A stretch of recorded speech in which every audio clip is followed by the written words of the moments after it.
setelah Donald Trump memberikan ancaman akan menaikkan tarif 100% kepada Rusia, serta akan mengirimkan rudal Patriot ke Ukraina untuk menyerang wilayah mereka. Kini giliran Jerman dan NATO yang memberikan ancaman serius kepada Rusia jika tidak menghentikan serangan ke Ukraina. Mereka akan mengirimkan sejumlah rudal balistik dan juga ratusan drone penghancur untuk mendukung kemenangan Ukraina. Tapi sekali lagi, mereka harus ingat, yang mereka lawan adalah Vladimir Putin, bro. Dia tak pernah gentar sama sekali dan bahkan balik mengancam jika Amerika, Jerman, dan juga NATO ikut campur dalam peperangan Rusia versus Ukraina.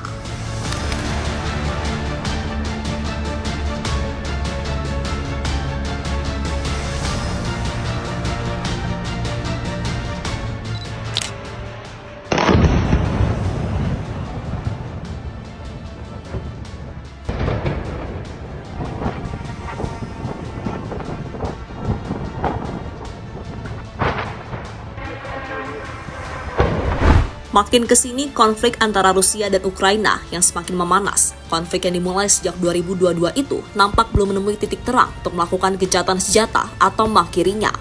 Sebaliknya, dari hari ke hari, eskalasi justru semakin besar, terkhusus saat NATO bersama Amerika Serikat dan sekutunya memainkan peran penting dalam mendukung pertahanan Ukraina dengan bantuan militer besar-besaran.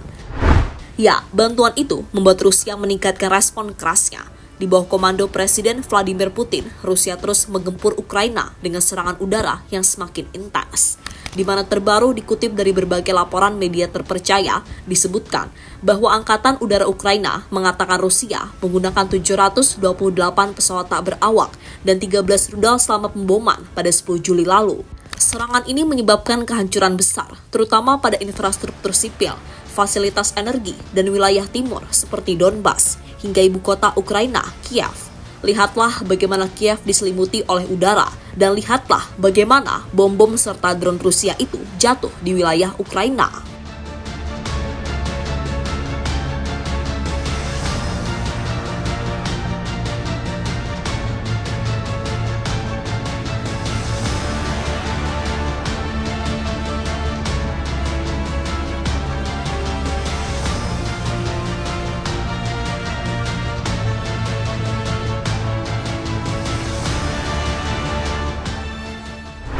Sementara itu, setelah serangan besar-besaran yang dilakukan oleh Rusia ke wilayah Ukraina baru-baru ini, membuat Presiden Donald Trump cukup kesal dan langsung turun tangan, di mana dirinya baru saja membuat gertakan dengan mengancam dan menaikkan tarif 100% kepada Rusia jika perang tak dihentikan selama 50 hari ke depan. Selain itu, Donald Trump juga mengancam Rusia dengan mengirimkan sejumlah rudal Patriot ke Ukraina untuk balik menyerang wilayah Rusia. Tapi sekali lagi, Putin tetaplah Putin. Dengan pendiriannya yang kuat, dia tidak akan mundur dan takut sama sekali dari gertakan Donald Trump. Dia akan tetap melanjutkan perang hingga Ukraina menyerahkan wilayah yang telah dianggap milik Rusia.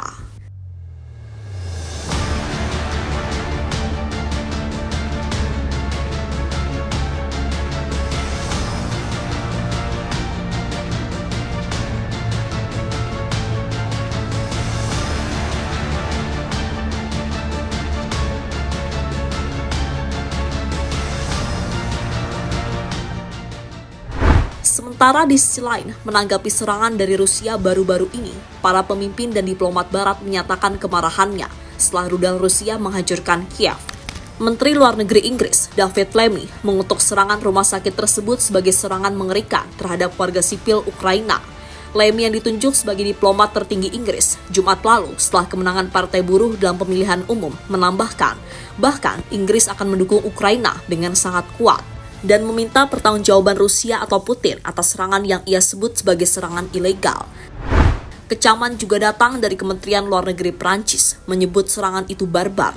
Sedangkan Kepala Kebijakan Luar Negeri Uni Eropa, Josep Borrell, menegaskan kembali seruan mendesak untuk lebih banyak pertahanan udara bagi Ukraina. Ya, di sini NATO nampak meminta agar bantuan militer ke Ukraina semakin banyak, memperkuat Ukraina untuk melawan Rusia. Hal yang juga tak terlepas dari meningkatnya anggaran NATO baru-baru ini. Ketika anggota NATO menerima usulan Trump untuk meningkatkan anggaran mencapai 5% dari PDB tiap negara. Oh ya, baru-baru ini Trump juga mengatakan bahwa Amerika siap untuk kembali mengirimkan bantuan militer ke Ukraina dengan Pentagon untuk mengirim senjata. We're going to send some more weapons. We have to. They have to be able to defend themselves. They're getting hit very hard now. They're getting hit very hard. We're going to have to send more weapons. Yeah, defensive weapons primarily, but they're getting hit very, very hard. Jerman ikut menyerang Rusia. Sementara itu, Jerman ingin membeli peluncur rudal jarak menengah Typhoon dari Amerika Serikat di tengah ketegangan dengan Rusia terkait Ukraina. Rencana itu diungkap Menteri Pertahanan Jerman, Boris Pistorius. Pengerahan Typhoon seharusnya dilarang berdasarkan perjanjian kekuatan nuklir jarak menengah 1987 yang kini telah berakhir. Pistorius mengkonfirmasi bahwa Berlin telah mengirimkan permintaan resmi kepada Washington untuk membeli sistem Typhoon yang dapat menembakkan rudal jelajah Tomahawk dan rudal multiguna SM-6.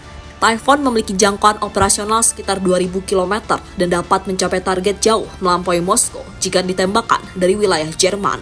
Sistem ini akan mengisi kesenjangan kemampuan hingga negara-negara Eropa memproduksi rudal jarak jauh mereka sendiri yang dapat memakan waktu antara 7 hingga 10 tahun, ungkap Pistorius. Pengumuman penempatan rudal jarak jauh tersebut menuai kecaman keras dari Moskow yang memperingatkan mereka akan menganggap dirinya bebas dari moratorium sepihak atas penempatan rudal serupa. Potensi penempatan peluncur Typhoon dan aset jarak jauh lainnya memiliki kemiripan tertentu dengan keputusan NATO yang kontroversial untuk menempatkan rudal berkemampuan nuklir Pershing II dengan jangkauan lebih dari 2.000 km di Jerman Barat pada tahun 1980-an. Langkah tersebut memicu protes besar-besaran di seluruh Eropa dan menciptakan spiral ketegangan baru antara Uni Soviet dan Amerika Serikat yang pada akhirnya mengarah pada penandatanganan perjanjian INF.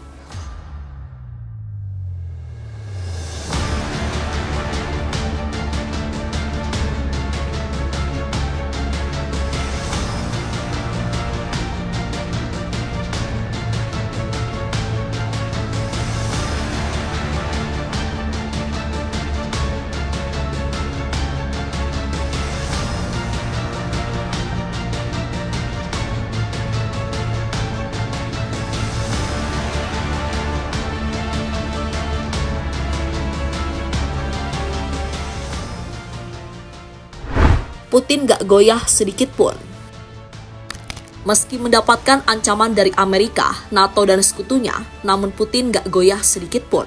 Bahkan Putin dilaporkan tetap bersikukuh melanjutkan invasi ke Ukraina meski menghadapi tekanan diplomatik dan ancaman sanksi baru dari Presiden Amerika Serikat, Donald Trump. 3 sumber yang dekat dengan Kremlin menyebut Putin siap terus berperang hingga Barat memenuhi syarat-syarat perdamaiannya. Ya, sumber-sumber Rusia menyebut Putin yakin ekonomi dan militernya cukup kuat menanggung tekanan tambahan. Mereka juga menyebut ancaman tarif terhadap pembeli utama minyak Rusia seperti China dan India tidak akan banyak mempengaruhi jalur distribusi Moskow. Putin menilai tak ada negosiasi damai yang substansif sejauh ini, meski telah melakukan 6 kali panggilan dengan Trump dan menerima kunjungan utusan khusus Amerika Serikat, Steve Witkoff. Diskusi disebut belum menyentuh pokok-pokok perdamaian. Dan Rusia sendiri sebenarnya sudah mengajukan syarat perdamaian yang mencakup penghentian ekspansi NATO ke arah timur, netralitas Ukraina, pengakuan atas wilayah yang telah dikuasai Rusia, serta perlindungan bagi penutur bahasa Rusia. Ia juga membuka kemungkinan jaminan keamanan multilateral untuk Ukraina, meski belum jelas wujud konkretnya. Namun Presiden Ukraina Volodymyr Zelensky menegaskan bahwa Kiev tidak akan mengakui kedaulatan Rusia atas wilayah pendudukan dan tetap mempertahankan hak untuk bergabung dengan NATO.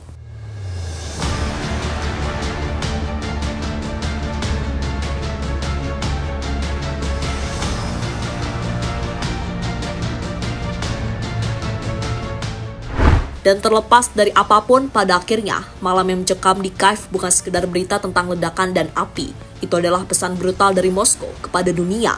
Rusia belum kalah dan justru sedang menunjukkan puncak kekuatannya. Serangan udara terbesar sejak invasi dimulai, dipadukan dengan dominasi di jalur darat, menjadikan Putin berada di posisi paling percaya diri dalam 2 tahun terakhir.